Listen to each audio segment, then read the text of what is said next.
Hello student, chapter number 5માં આપણે ગયા લેક્ચરમાં એક જનીનનો વારસાગમન એક સંકલનનો પ્રયોગની ચાર્ટ સ્વરૂપે આપણે માહિતી આપેલી હતી.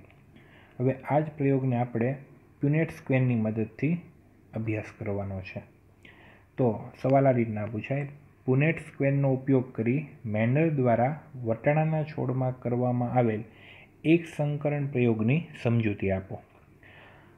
તો મેન્ડલે વટાણાના છોડ પર પ્રયોગ કરેલો છે. આ એક સંકલન પ્રયોગમાં તેને લક્ષણ તરીકે પ્રકાંડની લંબાઈ ધ્યાનમાં લીધેલી છે. આ લંબાઈમાં બે ભિન્ન અભિવ્યક્તિ, બે વિરોધાભાસી અભિવ્યક્તિ હતી: ઊંચા છોડ અને નીચા છોડ. આ બંને છોડના શુદ્ધ સંવર્ધિત વંશક્રમ જાત પસંદ કરવામાં આવેલી હતી. ઊંચા માટેની જે અભિવ્યક્તિ હતી તેનું જનીન છે કેપિટલ ટી, અને નીચા છોડ માટે જે અભિવ્યક્તિ હતી તેના માટે જવાબદાર જનીન છે સ્મોલ ટી. તો સૌપ્રથમ પિતૃ પેઢીમાં પી પેઢીમાં ઊંચી અને નીચી જાતના સમયુગ્મી જનીનો એટલે કે કેપિટલ ટી અને સ્મોલ ટી લેવામાં આવે છે. તો આ શુદ્ધ ઊંચા અને શુદ્ધ નીચા છોડ તેની વચ્ચે પરફલન કરવામાં આવે છે. તો અહીં પ્રભાવી જનીન અને પ્રચ્છન્ન જનીન છે તેને યાદ રાખવા માટે આપણે જે પ્રભાવી જનીન છે તેને આપણે કેપિટલ એટલે કે મોટા અક્ષરેથી દર્શાવીશું, અને જે પ્રચ્છન્ન જનીન છે તેને આપણે નાના એટલે કે સ્મોલ લેટરથી દર્શાવીશું. એક સંકલન પ્રયોગમાં પિતૃ પેઢીમાં શુદ્ધ ઊંચા છોડ અને શુદ્ધ નીચા છોડ એનું જનીન બંધારણ સમયુગ્મી કેપિટલ ટી અને સ્મોલ ટી છે. તો ઊંચા અને જે નીચા સમયુગ્મી છોડ છે તેની વચ્ચે પરફલન એટલે કે કૃત્રિમ સંકરણ કરવામાં આવેલું છે. પરફલનનો અર્થ થાય એક વનસ્પતિના પુષ્પના પરાગાશયમાંથી પરાગરજ બીજી વનસ્પતિના પુષ્પના પરાગાશયન ઉપર સ્થળાંતરણ થાય છે, તો તેને પરપરાગનયન કહે છે. તો ઊંચા છોડનું જે જનીન બંધારણ સમયુગ્મી છે તેમાં જન્યુઓ ઉત્પન્ન થાય છે કેપિટલ ટી પ્રકારના, અને નીચા છોડ જેનું જનીન બંધારણ છે સ્મોલ ટી તેમાં જન્યુઓ ઉત્પન્ન થાય છે સ્મોલ ટી. તો અહીં આપણે પ્યુનેટ સ્ક્વેર દર્શાવેલું છે. પ્યુનેટ સ્ક્વેરમાં નર જન્યુને આડા સમતલમાં દર્શાવવામાં આવે છે, જ્યારે માદા જન્યુને ઉધ્વ સમતલમાં દર્શાવવામાં આવે છે. તો અહીં આપણે નર જન્યુ સ્મોલ ટી અને માદા જન્યુ કેપિટલ ટી દર્શાવીએ. બંને જન્યુઓ જોડાય છે કેપિટલ ટી સ્મોલ ટી એટલે કે યુગ્મન જ ફલિતાંડ બને છે. તો જે સંતતિઓ પ્રાપ્ત થાય છે તેનું જનીન બંધારણ કેપિટલ ટી સ્મોલ ટી પ્રકારનું છે. એટલે કે F1 પેઢીમાં જે સંતતિ પ્રાપ્ત થાય છે બધા જ છોડ ઊંચા છે. હવે મેન્ડલે F1 પેઢીમાં જે બધા જ ઊંચા છોડ છે તેમાં સ્વફલન કર્યું, તો ફરી પાછા જન્યુઓ ઉત્પન્ન થશે.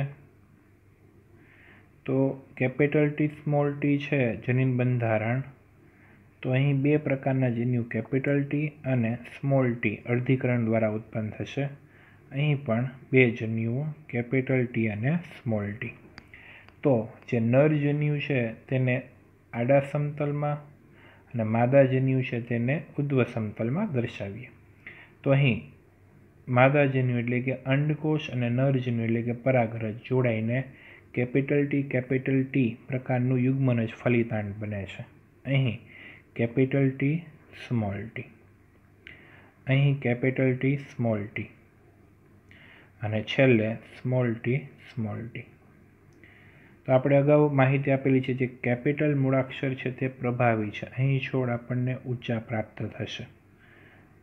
આ બંધારણમાં પણ કેપિટલ ટી અભિવ્યક્ત થાય છે એટલે છોડ ઊંચા મળે છે. અહીં આપણને છોડ નીચા મળે છે। તો F2 પેઢીમાં આપણે જોઈએ તો 3 છોડ આપણને ઊંચા પ્રાપ્ત થાય છે અને 1 છોડ નીચા પ્રાપ્ત થાય છે, જેને આપણે ફિનોટાઇપ એટલે કે સ્વરૂપ પ્રકાર કહેવામાં આવે છે।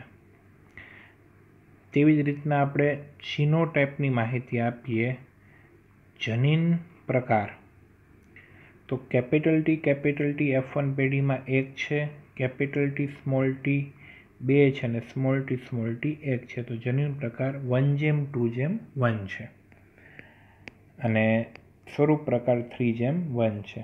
આ રીતે પણ આપણને પરીક્ષામાં સવાલ પૂછે 3:1 પ્રયોગ વર્ણો, સ્વરૂપ પ્રકારને આધારે સવાલ પૂછાય, જનીન પ્રકારને આધારે નહીં। તો અહીં પુનેટ સ્ક્વેરમાં ક્લિયર છે। અંડકોષ ધારો કે કેપિટલ ટી પ્રકારનો છે તો કેપિટલ ટી પરાગરજ સાથે જોડાવાની શક્યતા 50% છે અને સ્મોલ ટી પરાગરજ સાથે જોડાવાની શક્યતા પણ 50% છે। તેવી જ રીતે અંડકોષ સ્મોલ ટી છે તો તેની પણ કેપિટલ ટી પરાગરજ એટલે કે નરજન્યુ સાથે જોડાવાની શક્યતા 50% અને સ્મોલ ટી અંડકોષની સ્મોલ ટી પરાગરજ નરજન્યુ સાથે જોડાવાની શક્યતા પણ 50% છે। આ જન્યુઓ અર્ધીકરણની ક્રિયા દ્વારા ઉત્પન્ન થાય છે। અહીં ચાર્ટમાં ક્લિયર છે, જો સમયુગ્મી બંધારણ હોય તો એક જ પ્રકારના જન્યુઓ ઉત્પન્ન થાય છે। જો વિષમયુગ્મી બંધારણ હોય તો 2 અલગ અલગ પ્રકારના જન્યુઓ ઉત્પન્ન થાય છે। NCERT ટેક્સ્ટબુકમાં જે પુનેટ સ્ક્વેરની માહિતી આપેલી છે તે આપણે જોઈએ તો પી પેઢીમાં શુદ્ધ ઊંચા છોડ, શુદ્ધ નીચા છોડ, તેના જન્યુઓ અહીં દર્શાવેલા છે અને આ જન્યુઓ એકબીજા સાથે જોડાઈને જે યુગ્મનજ જે ફલિતાંડ બને છે F1 પેઢીમાં તે પુનેટ સ્ક્વેરમાં અંદર દર્શાવેલ છે। તો F1 પેઢીમાં બધા છોડની ઊંચાઈ એક સમાન જોવા મળે છે, એટલે કે બધા છોડ ઊંચા છે। તો આવા F1 પેઢીના ઊંચા છોડ જેનું જનીન બંધારણ છે કેપિટલ ટી સ્મોલ ટી, તેમાં સ્વફલન કરાવવામાં આવે છે। તો અહીં જે જન્યુ ઉત્પન્ન થાય છે નરજન્યુ અને માદાજન્યુ તે બહારની હરોળમાં દર્શાવેલ છે અને જે સંતતિઓ ઉત્પન્ન થાય છે તે બોક્સની અંદર એટલે કે જે યુગ્મનજ છે તેને બોક્સની અંદર દર્શાવેલ છે। તો અહીં સ્વરૂપ પ્રકાર આપણને 3 ઊંચા અને 1 નીચા પ્રાપ્ત થાય છે। 1, 2 અને 3 છોડ ઊંચા અને 1 છોડ આપણને નીચો મળે છે, એટલે જનીન પ્રકાર 1:2:1 છે, એટલે કે કેપિટલ ટી 1 છે, કેપિટલ ટી સ્મોલ ટી 2 છે અને સ્મોલ ટી 1 છે। તો એક સંકરણની સમજૂતી માટે પુનેટ સ્ક્વેરનો ઉપયોગ અહીં આપણે દર્શાવ્યો। હવે આપણે વર્ણન જોઈએ। તો પરીક્ષામાં ચાર્ટ સ્વરૂપે માહિતી પૂછે તો આપણે ગયા લેક્ચરમાં જે ચાર્ટ દોરેલો છે તે દર્શાવવાનો। પુનેટ સ્ક્વેરની મદદથી જો સવાલ પૂછાય તો આ રીતના આપણે પુનેટ સ્ક્વેર દર્શાવીને પ્રયોગની સમજૂતી આપવાની છે। તો પિતૃપેઢીમાં ઊંચા અને નીચા છોડ તેમાં આપણે પરફલન કરાવ્યું। તો F1 પેઢીમાં વિષમયુગ્મી કેપિટલ ટી સ્મોલ ટી જે જનીન બંધારણ છે જે સ્વરૂપે ઊંચા પ્રાપ્ત થાય છે, તો F1 વિષમયુગ્મી કેપિટલ ટી સ્મોલ ટીનો સ્વરૂપ પ્રકાર દેખાવમાં બિલકુલ કેપિટલ ટી પિતૃને સમાન હોય છે। તો આ માટે તેને દર્શાવ્યું કે અસમાન કારકોની જોડમાંથી, એટલે કે અહીંયા અસમાન કારકોની જોડ છે F1 પેઢીમાં, કોઈ એક કારક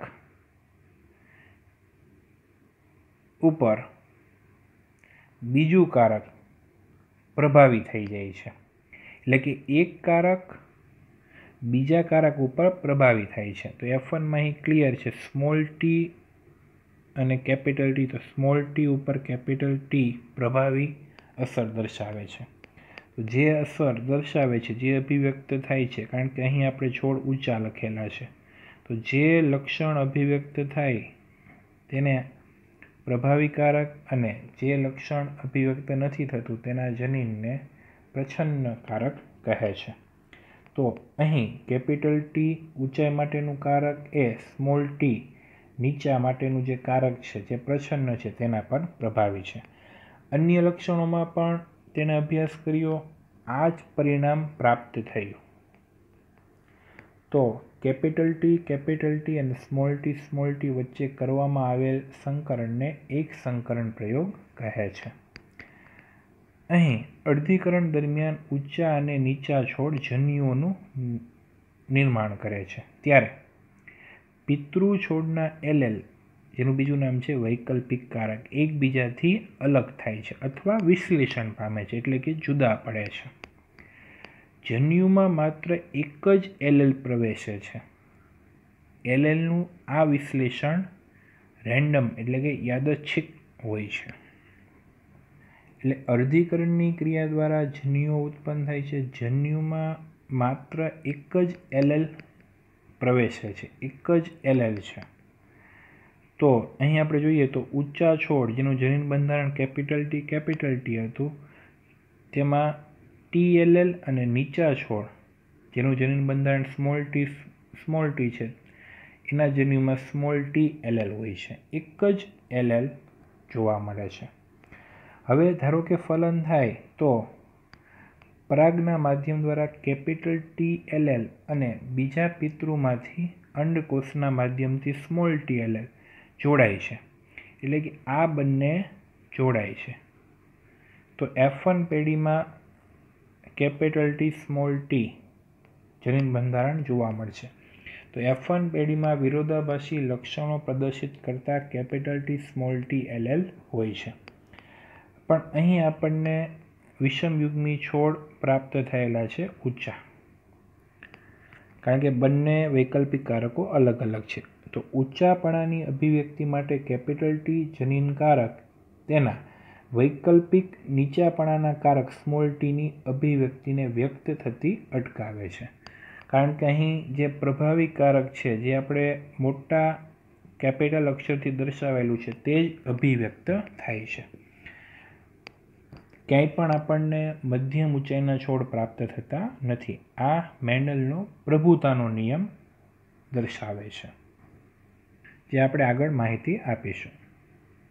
F1 પેઢીના માદા અંડકોષ અને નર એટલે કે પરાગરજને આ સિમ્બોલ વડે દર્શાવવામાં આવે છે, આ સંકેત દ્વારા દર્શાવવામાં આવે છે. તો અહીં ટી કારક પ્રભાવી છે, સ્મોલ ટી કારક પ્રચ્છન્ન છે. જનીન પ્રકાર કેપિટલ ટી સ્મોલ ટીના F1 છોડનું સ્વફલન કરાવવામાં આવે તો સરખી સંખ્યામાં આપણને કેપિટલ ટી અને સ્મોલ ટી જનીન પ્રકાર ધરાવતા જન્યુઓ પ્રાપ્ત થશે. હવે ધારો કે ફલન થાય તો પરાગરજનો જનીન પ્રકાર ધારો કે કેપિટલ ટી છે, તો અંડકોષનો જનીન પ્રકાર કેપિટલ ટી અને સ્મોલ ટી, તો બંને સાથે જોડાવાની શક્યતા 50% છે. તેવી જ રીતે સ્મોલ ટી જનીન પ્રકાર છે પરાગરજનું, તો તેને અંડકોષ સ્મોલ ટી અને કેપિટલ ટી સાથે જોડાવાની સંભાવના 50% છે. તો ફલનને પરિણામે જે યુગ્મનજ બને છે તે આ પ્રકારના છે F2 પેઢીમાં. બ્રિટિશ જનીનશાસ્ત્રી રેજિનાલ્ડ સી પુનેટ દ્વારા જનીનિક સંકરણ પ્રયોગમાં સંતતિના સંભવિત બધા જનીન પ્રકારની ગણતરી કરવા જે આલેખીય રજૂઆતની પદ્ધતિ વિકસાવવામાં આવી છે તેને પુનેટ સ્ક્વેર કહે છે. તો આ Punnett square Reginald C Punnett નામના વૈજ્ઞાનિકે આપેલું છે. તો પુનેટ સ્ક્વેરના અભ્યાસ દ્વારા પિતૃઓ દ્વારા જન્યુઓનું ઉત્પાદન, ફલિતાંડનું નિર્માણ, F1 અને F2 સંતતિના છોડનો અભ્યાસ કરી શકાય છે. આ આલેખીય રજૂઆતમાં બધા સંભવિત જન્યુઓને, નરજન્યુ અને માદાજન્યુને સૌથી ઉપરની હરોળમાં કોલમ રૂપે બંને બાજુ લખવામાં આવે છે। એટલે કે આ રીતે બહારની બાજુમાં નરજન્યુ અને માદાજન્યુ દર્શાવવામાં આવે છે। જે યુગ્મનજ છે તેને બોક્સની અંદર જે સંભવિત સંયોજનો છે તેને સ્ક્વેરના ખાનામાં દર્શાવવામાં આવે છે। તો પ્યુનેટ સ્ક્વેરના અભ્યાસ દ્વારા F2 પેઢીમાં નીચા છોડનું પ્રમાણ 1/4 25% અને ઊંચા છોડનું પ્રમાણ 3/4 એટલે કે 75% મળ્યું। એટલે સ્વરૂપ પ્રમાણ 3:1 પ્રાપ્ત થાય છે અને જે જનીન પ્રમાણ છે તે 1:2:1 પ્રાપ્ત થાય છે। તો આ રીતે આપણે પ્યુનેટ સ્ક્વેર દ્વારા એક સંકરણ પ્રયોગની સમજૂતી આપી। હવે આપણે આગળ જોઈએ એક સંકરણ પ્રયોગના પરિણામનું પૃથ્થકરણ કરી તેને ગાણિતિક રીતે આપણે ચકાસીએ। તો ત્રીજી રીત છે એક સંકરણના પ્રયોગ માટે। તો આપણે જે જોયું પ્યુનેટ ચોરસથી સ્પષ્ટ થાય છે કે જે રેન્ડમ ફલન છે તેમાં T નું પ્રમાણ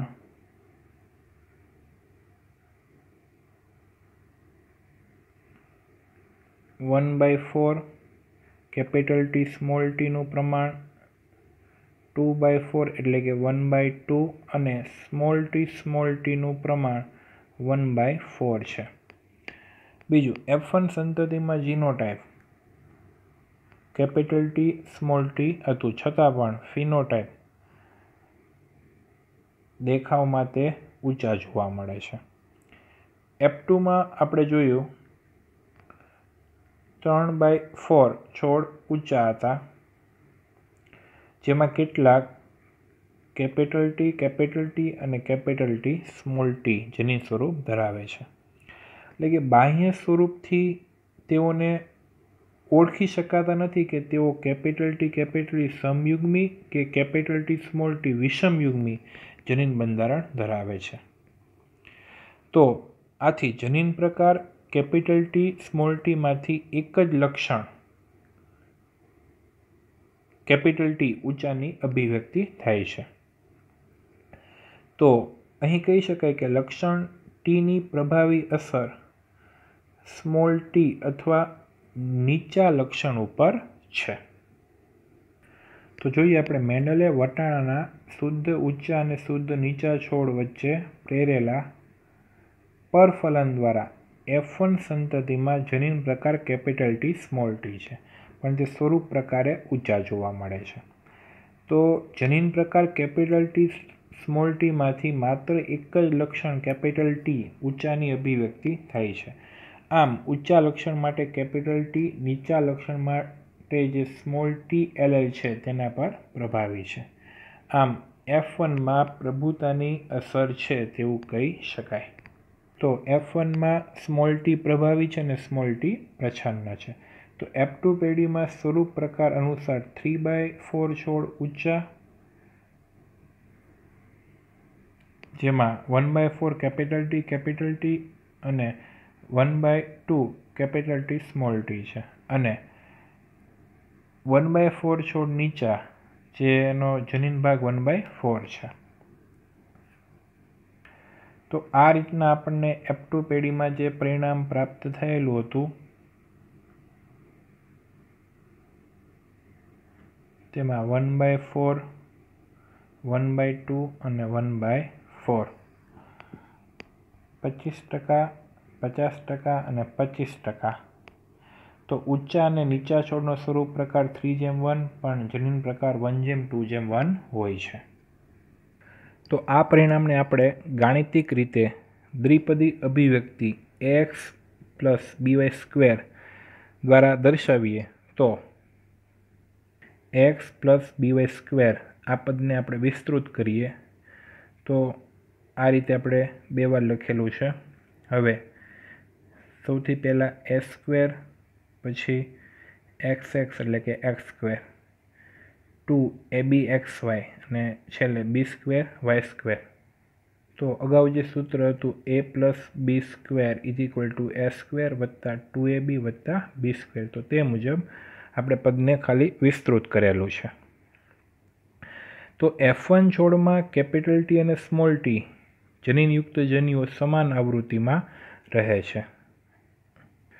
તો અહીં આપણે જોઈએ ax પ્લસ by સ્ક્વેર, તો 1/2 capital T plus 1/2 small t નો સ્ક્વેર, તો 1/2 capital T plus 1/2 small t cross 1/2 capital T plus 1/2 small t। તો અહીં જોઈએ તો 1/2 t 1/2 t તેનો આપણે ગુણાકાર કરીએ તો જવાબ આવશે 1/4 કેપિટલ T કેપિટલ T। તેવી જ રીતે 1/2 t 1/2 સ્મોલ t તેનો ગુણાકાર આ રીતે આવશે। તેવી જ રીતે આગળ જોઈએ 1/2 સ્મોલ t 1/2 કેપિટલ T, તેમાં જવાબ આ રીતે આવશે। એટલે કે અહીં આ બેનો આપણે સરવાળો કરીએ તો 2/4 = 1/2। તો બીજું પ્રમાણ છે 1/2 કેપિટલ T સ્મોલ t, અને છેલ્લું 1/4 small t small t। 25% capital T capital T, 50% capital T small t અને 25% સ્મોલ t સ્મોલ t બંધારણ જોવા મળે છે। તો આ રીતે 1/2 capital T plus 1/2 small t square ને આપણે છૂટું પાડીએ અને તેને ફાઇનલી જે જવાબ છે આ રીતે આપણને પ્રાપ્ત થાય છે। તો TT 25%, capital T small t 50%, small t 25%, ને 1/4 જેમ 1/2 જેમ 1/4 સંદર્ભે રજૂ કરીએ તો જનીન પ્રકાર આપણને 1:2:1 પ્રાપ્ત થાય છે। તો મેન્ડલે F2 છોડને સ્વફલન કરાવી અને જોયું કે F3 અને F4 પેઢીમાં F2ના નીચા છોડ, F2માં જે નીચા છોડ જે 25% પ્રાપ્ત થયેલા છે, જેનું જનીન બંધારણ સ્મોલ t હતું, તે માત્ર નીચા છોડ જ ઉત્પન્ન કરે છે।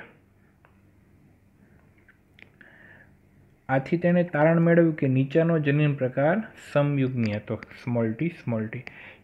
ધારો કે તેને F2ના ઊંચા છોડને સ્વપરાગિત કર્યા હોત તો તેને પરિણામ શું જોવા મળે?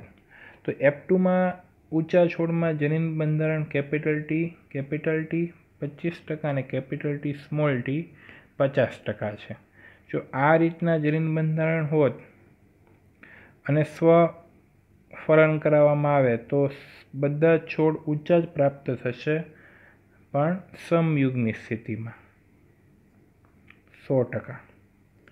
જો આ રીતના બંધારણ હોય કેપિટલ T સ્મોલ t, તો 75% છોડ ઊંચા પ્રાપ્ત થાય અને 25% છોડ નીચા પ્રાપ્ત થાય। તો આજે આપણે એક સંકલનનો પ્રયોગ પ્યુનેટ સ્ક્વેર અને ગાણિતિક સઘન્યતા ગાણિતિક સમીકરણ ax પ્લસ by સ્ક્વેર દ્વારા અભ્યાસ કરેલો છે।